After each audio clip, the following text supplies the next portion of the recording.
Hi there. So let's say that you have your friends. Okay. So this is your class. It's a class of 59 people. And then you have your friends. So you know that you have in your class room three friends of yours which are genius, six which are smart, 10 which are medium, 12 which are not bad, 24 which are really bad, and three that you're not sure of. So I don't know where you are though, but this is 58, and then that one is you. So you wanna put a chart that will talk most like express does in a simple manner. So you go the way to it and insert, and then you select your table. Then you come here, you pick a pie, and here comes your pie, your chart. So you can see here you have the yellow which you're talking about, the one that are not bad. You have the genius on that blue one. So if you want to make it more expressing, like you know what I mean, so you go there and then you say data labels. So you have three which are genius, you have six which are smart, you have 10 which are medium, and then you have 12 which are not bad, and 24 which are bad, and then three which you're not sure of, green.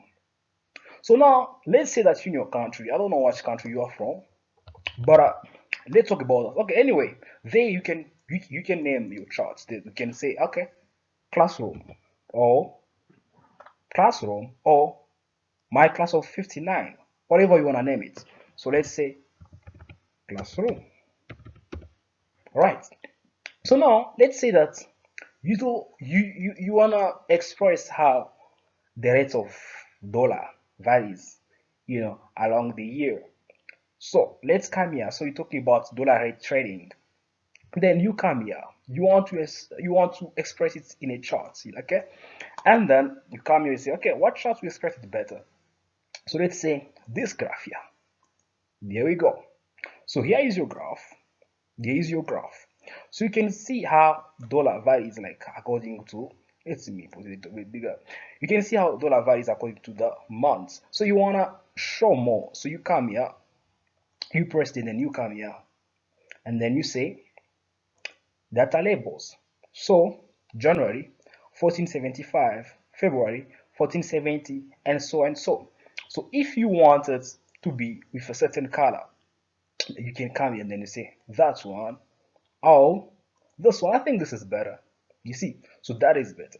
So you want it to be like that. So you can see how you can insert your graph or your chart in your report, if you want to express it better. Okay. So I can come back there. So in here, also what you can do is, if you come and then you say genius, that's genius, smart, that's smart, medium, that's medium, and so and so. So let's go to the last one here because today I want to talk about three. So this might work for Microsoft Word, for PowerPoint, or for Excel. Today I want to talk about Excel. You're right. So yeah, you're talking about your savings. So you want to know the difference, like according to how much money you saved for each month.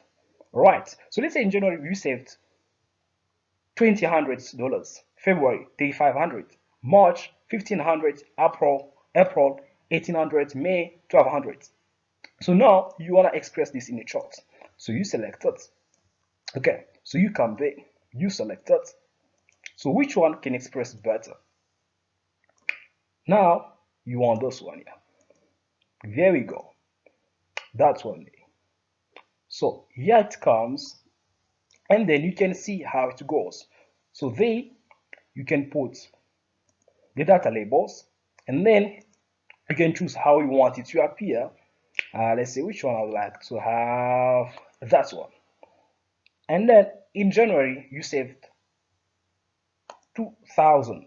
In February you saved 3,500. In March 1,500. April 1,800. May 1,200. June same, 800 bucks. So this is how it goes. So I wanted to share this with you so that you might know, not everybody knows everything. So we wanna share knowledge. We wanna share knowledge with each other and so and so. So I wanted to share this one with you. So I hope that you enjoyed it. I hope that you're gonna enjoy it. And now I'm gonna say take care of yourself, and I'm hoping to see you on the next video. For now, I'm gonna say bye.